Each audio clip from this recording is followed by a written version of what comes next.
The third purpose that Allah subhanahu wa ta'ala created us is that we are here to adore Allah subhanahu wa ta'ala, to know Allah subhanahu wa ta'ala, to know our Creator.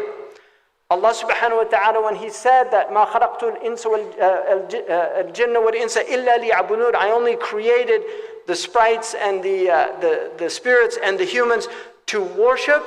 Ibn Abbas said, لِيَعْرِفُونَ, in order to know me. So the ibadah comes out of knowledge. You have to know Allah subhanahu wa ta'ala. Now, the way that we know Allah subhanahu wa ta'ala, according to our ulama, is through the aql.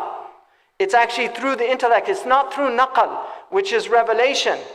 The way that we know Allah subhanahu wa ta'ala, فَعْلَمْ أَنَّهُ لَا إِلَهَ إِلَّا اللَّهِ. Know, have ilm, that there is no God except Allah subhanahu wa ta'ala. And the ulama derive different proofs for this. Burhan al-Tamanu', Burhan al-Tawarid. For people that have studied some aqidah, they know these proofs. They looked at different proofs. The intellect can arrive at an understanding through thought that you have to have a creator. Nothing can come out of nothing. You cannot get something from nothing. There has to be a source behind this. Which my 15-year-old was studying biology, and his teacher was an atheist. And he came and told me that he was studying biology, and he said that his teacher said that we can explain life without God. And I said that biologists should not interfere with cosmology. A biologist should stay in biology and not start talking about cosmology, because that's another science, cosmology. And it reminded me of the joke about the biologists that meet God, and God asked them what they're up to, and they said, well, we've gotten rid of you. And God asked the biologists, how did you get rid of me? And they said, well, we can explain how we got here without you. And he said, well, how would you do that? They said, well, first we take some cosmic dust. And God says, no, wait a second, get your own dust. Right? You see, because where did it all start?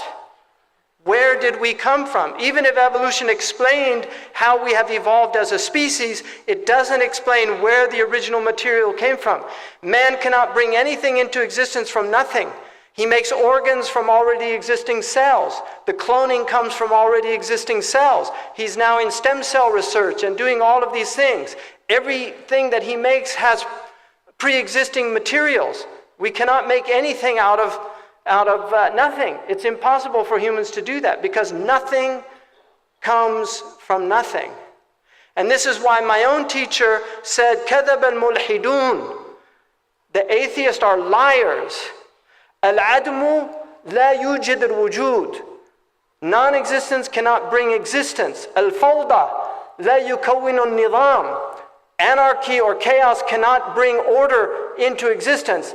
الْجَهِلُ لَا يَلِدُ الْعِلْمِ, ignorance cannot bring knowledge into existence. And then he said, إِنَّمَا هِيَ انْتِكَاسُ عَقْلِيٍّ كَمَنْ يَمْشِي عَلَى رَأْسِهِ وَرِجْلَاهُ فِي الْهَوَىٰ. This is the inversion, this is an intellectual inversion of reality, like somebody who's walking on his head and his feet are in the air. That this is something that humans have never believed. And this argument now of the modern atheists, this is an ancient argument.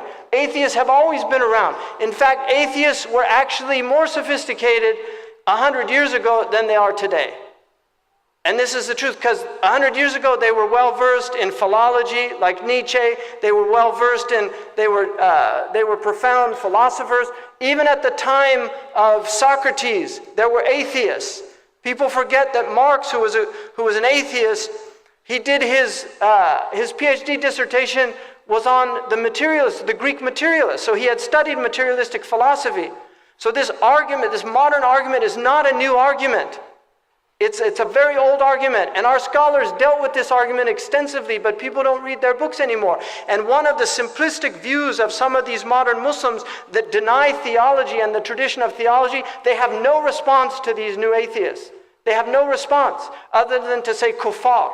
But this is not enough, because Muslims have always dealt with these things intellectually in a tradition called Radd al-Shubuhat, which is refutation of the obfuscations that are brought out by the atheists. So it's important for us to remember that we were created to adore Allah subhanahu wa ta'ala, but to know Him through ma'rifah, and this is through the intellect, first and foremost. And our intellect is a spiritual concept. The intellect is immaterial. It's not of this world. And this is why we don't know where we go when we dream, but we know that we leave this place and we enter into another realm, because we're in a realm that's immaterial.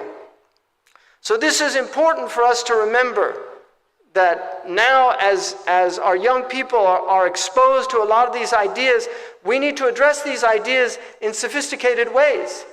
If we don't have trained intellects that can address these problems metaphysically,